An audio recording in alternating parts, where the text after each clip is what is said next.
Assalamu alaikum.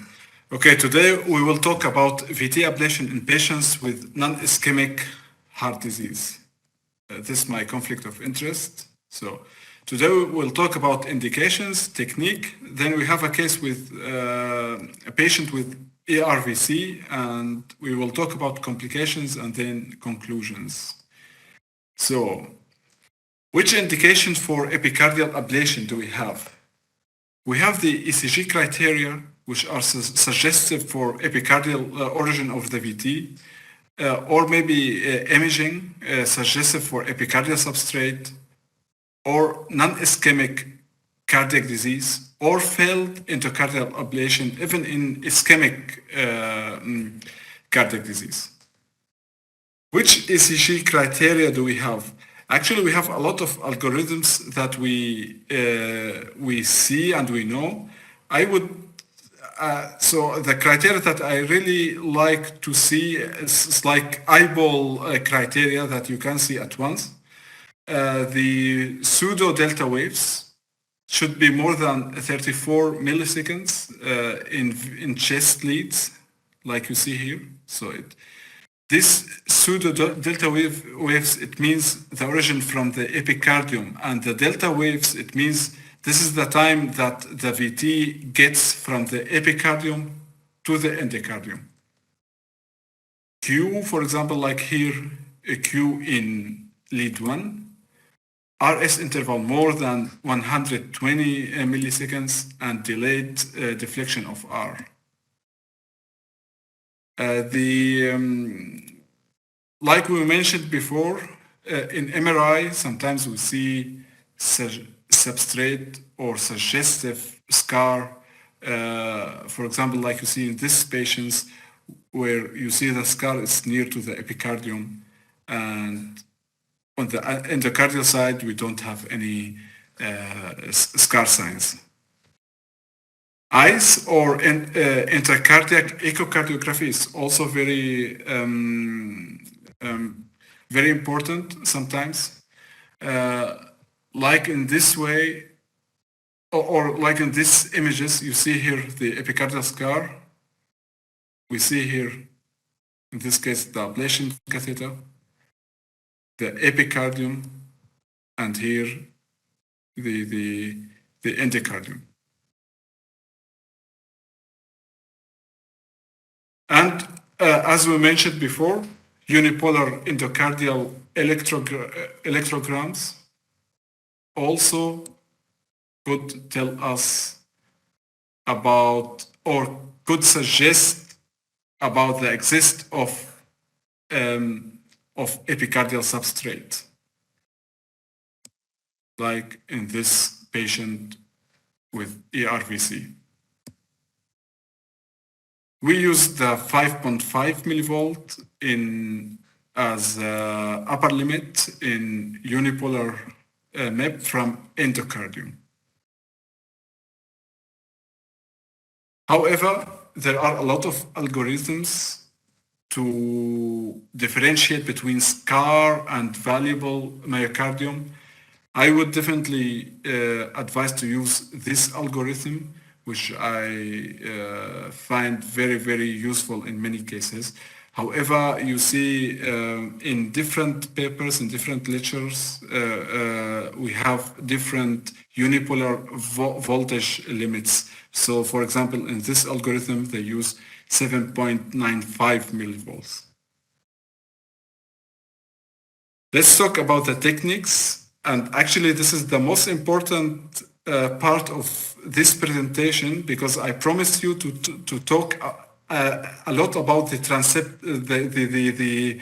epicardial puncture, about the dry epicardial puncture. Why do we differentiate between ischemic heart disease and non-ischemic heart disease? It's because of the epicardial substrate, and epicardial VTs need epicardial puncture, and epicardial puncture, to be honest, is the most challenging part of the VT ablation. It's very difficult and high risk procedure. So First of all, we have to talk about the anatomy of pericardium. You see here the visceral part of epicard. You see here about a lot of fat on the myocardium. And you see here the very famous oblique sinus. And you see the pericardium. So the endocardium is away from this part, and you see the epicardial space.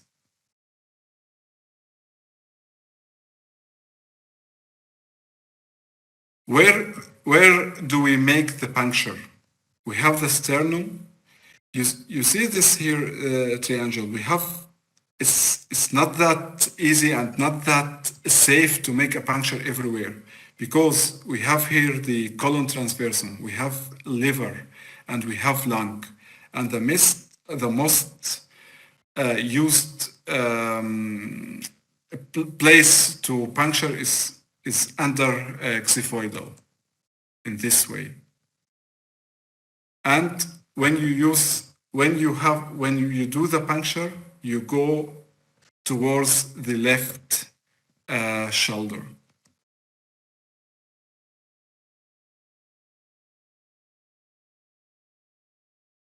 And this is the parasternal sagittal cut. It's very important also to have a good anatomical imagination, because in most of the centers in the world, when you do this puncture, so you do it in left lateral or right lateral, so in RAO 90 or in LAO 90. And generally in this place, when we try to make the puncture a little bit anteriorly, because if you go very inferior or very posterior, so you have a very big chance to make iatrogenic injuries, especially RCA or liver or something like that. When we make the puncture, you have to hear about the zigzag movement. So you go like this, then like this, then like this, because of the bone, because of the tissues, and because actually of the puncture. What we use, is many puncture. I will show you also in the next slides. So this is a case, it's live in the books, what we performed, actually not for VT ablation, but we performed it for epicardial left atrium occlusion. However, it's the same. Like you see, we use here a guide wire. The guide wire is on the patient from outside, and it's just an anatomical marker for the direction of the puncturing. We begin in AP, you see here, and then we go in right lateral view, not left lateral, right lateral, RAO. Why RAO? It's just to minimize the radiation exposure. Then again we go to AP. So all the time we are changing between anterior posterior and RAO 90. And here you see, here we are inside the pericardium. We give contrast and we are inside the pericardium. After that, we insert the guide wire, and you see we have here also a lot of extras, which are mechanical extras because of the wire.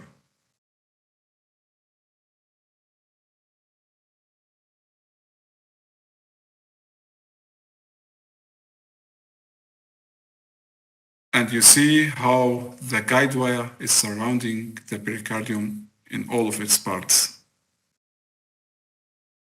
This image we have to see always.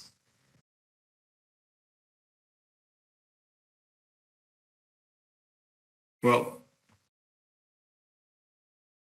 how I said, the dried pericardial puncture is the most challenging part of the VT, of the epicardial VT ablation. And we have to be very, very careful with every maneuver that we are doing. At the end, we see what we are aspiring.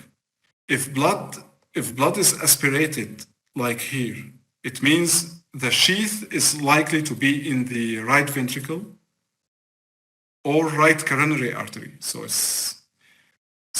we have a big problem, or liver damage, and that's why we have to be very, very, very careful, and we have to perform that, or generally we have to perform epicardial VT ablations only in centers with heart surgery backup.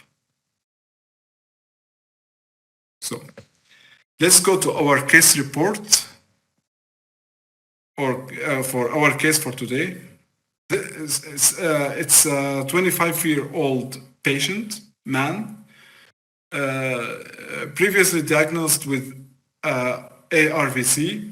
He had ICD implantation 7 years ago due to ventricular fibrillation. He had VTs, so recurrent VTs, and a lot of monomorphic PVs, more than 20,000 PVCs in a day. He had a good LV function, and he takes sotalol, so I think 160 milligrams a day, and he had recurrent ICD shocks, especially during exercise. You see his ECG during sinus rhythm. What we see, we see the typical T inversion in V1, V2, V3, which are typical in patients with ARVC. However, we see also these PVCs. The PVCs are polymorphic. They have superior axis and negative QRS from V1 till V6.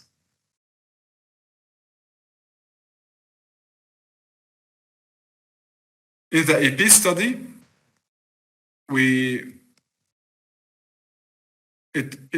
were able to induce this VT. So actually we induced 3 different VTs. So we had multiple monomorphic VTs. The first VT, which we called here VT1, with cycle length 250 milliseconds. It was monomorphic, so it was close to the morphology of the clinical PVCs. And as you see here, this is the blood pressure. And so you can see here that the VT was very it was hemodynamically not stable. So we were not able to do any activation MEP. This is the VT2. The VT2, well, we have here RR in V6, and we have R also in 2,3 AVF. And the cycle length was also about, so it was a little bit slower, so about 290 milliseconds. And you see here the dynamic, the hemodynamic. We had no pressure during the VT. However, we performed endocardial MEP, and in the RVOT anteriorly, we found this very interesting fractionated potentials. You see that in MEP 1, 2, or in the distal MEP catheter. And when we got close to the tricuspid annulus, you see them in the MEP catheter. We see here atrial potentials. We see ventricular potentials. So because we are really we are under the tricuspid annulus, and we see these nice late potentials, fractionated late potentials.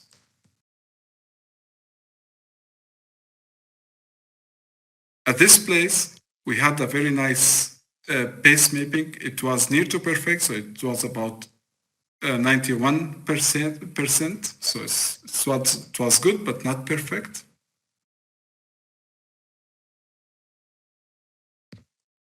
So, and in all of this way, in all this area, we were able to see such fractionated and delayed potentials. However, what we've done, we went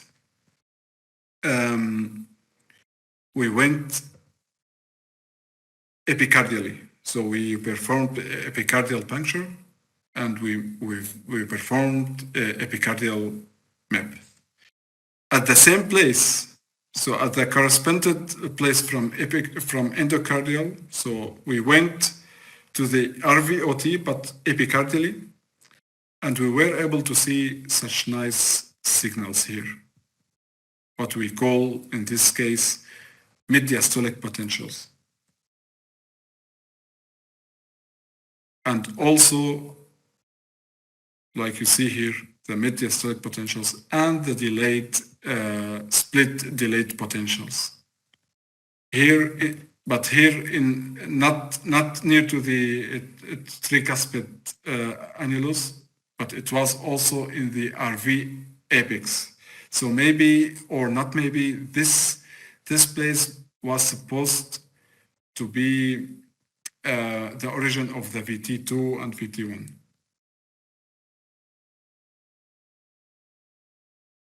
And the pace map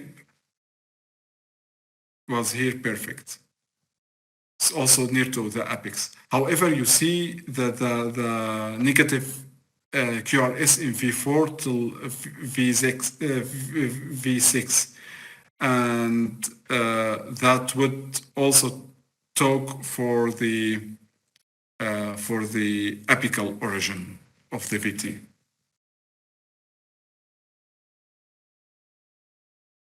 The VT was induced spontaneously in this case, so we didn't try to induce the VT ourselves because of the hemodynamic.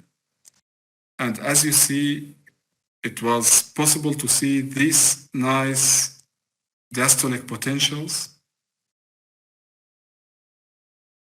during VT.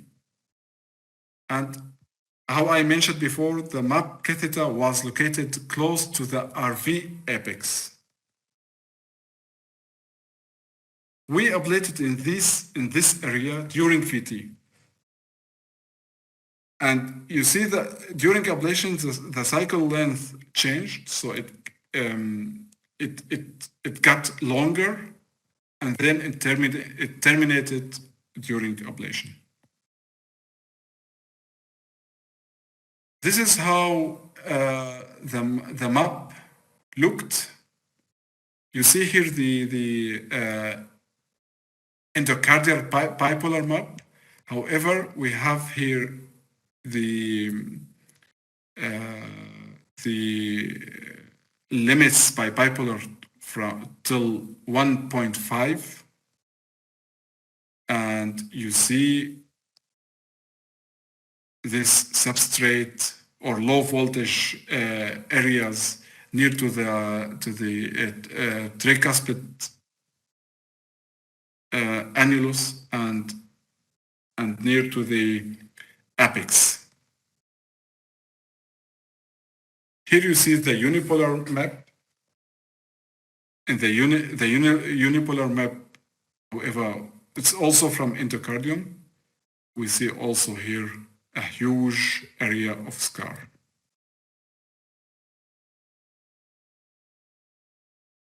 And here now you see the epicardial map of the right ventricle. So it was a correspondence between the epicardial and the unipolar endocardial. We've seen also a huge low voltage area in the posterior, in the apex, and actually to the RVOT. You see these points? These points are the points where we ablated here. The black points are the points where we were able to see or to find a phrenical stimulation. So we avoided here ablation. Yeah, and the ablation was successfully performed in this case. Which complications do we see in epicardial VT ablations?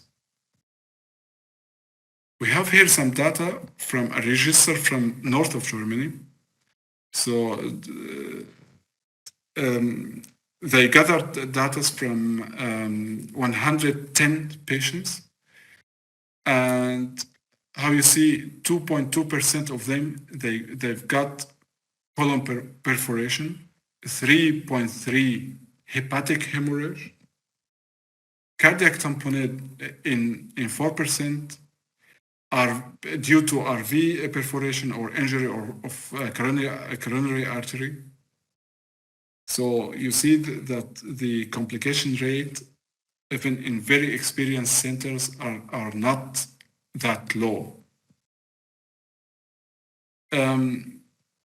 This is another,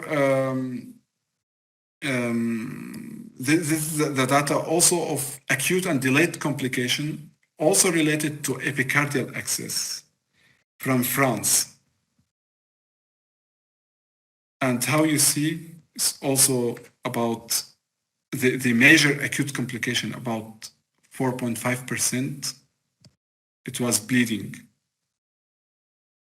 And the delayed, they were about 7% totally. So delayed, it means myocardial infarction, tamponade, and major pericardial reaction. So all together, so I mean acute and delayed complications, they were about 7%. But we are talking about major complications. So, dear colleagues, I want to conclude.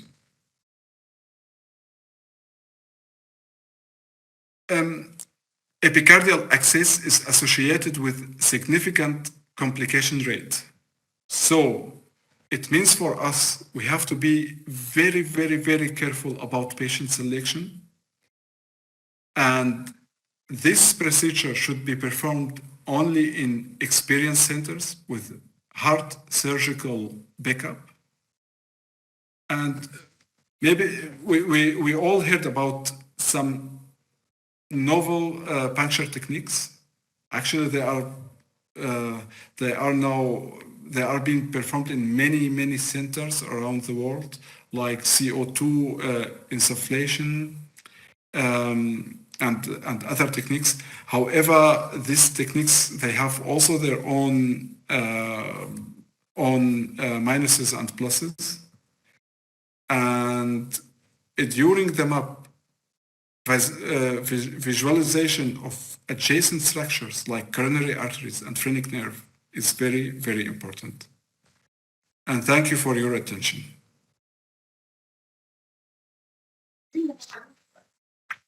شكرا جزيلا دكتور نور الدين.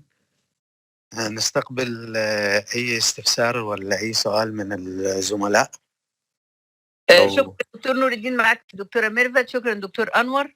ربنا يخليك برو. معلش أنا مشغولة في العمل، لكن إن شاء الله بعد ما تتسجل هسمعها وهذاكرها. أسئلة يا شباب. بصراحة بالمحاضرة هو الدكتور طه بالجلسة الماضية تكلم كتير عن الابيكارديال ابليشن، عشان هيك أنا حبيت عملت شوي حكيت أكثر عن الأكسس، كيف بنعمل الأكسس. إن شاء الله يعني يكون حكيته بطريقة مفهومة يعني.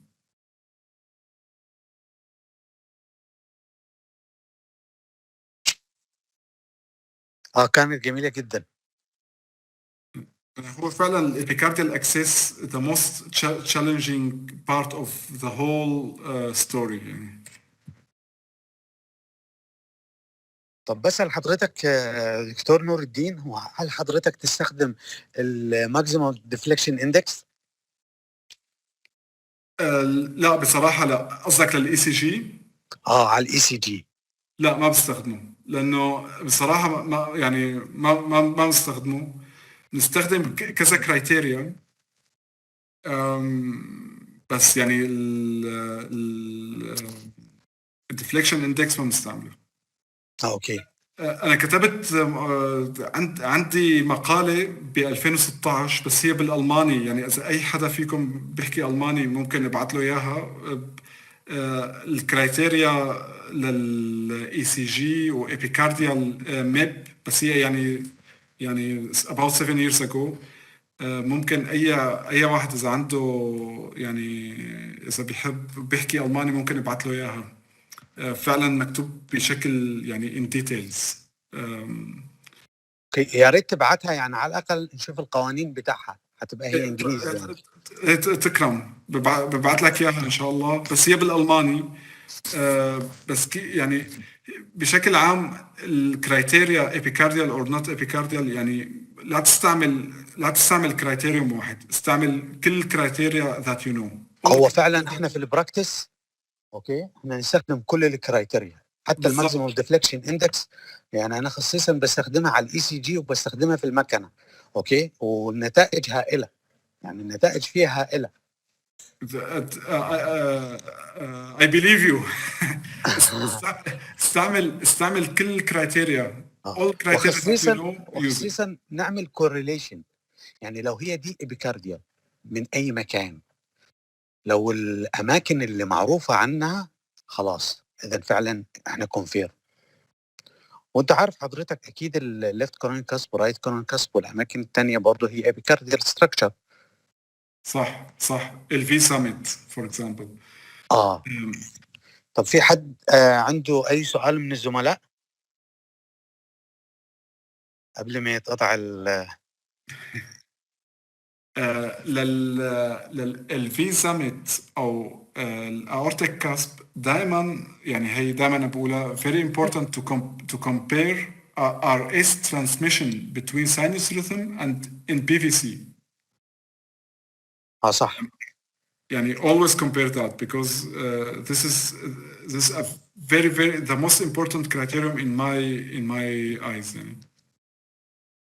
اوكي، نشكر حضرتك يا دكتور نور الدين. طبعا محاضرة رائعة جدا جدا، ونشكر جميع الزملاء، وان شاء الله تصبحوا على خير. شكرا جزيلا. شرفت فيكم جميعا، وانا اي واحد بيحب يزورنا بألمانيا بالمشفى اهلا وسهلا في اي وقت. ربنا يخليك. شكرا جزيلا دكتورة ايمان، تنظيم هائل.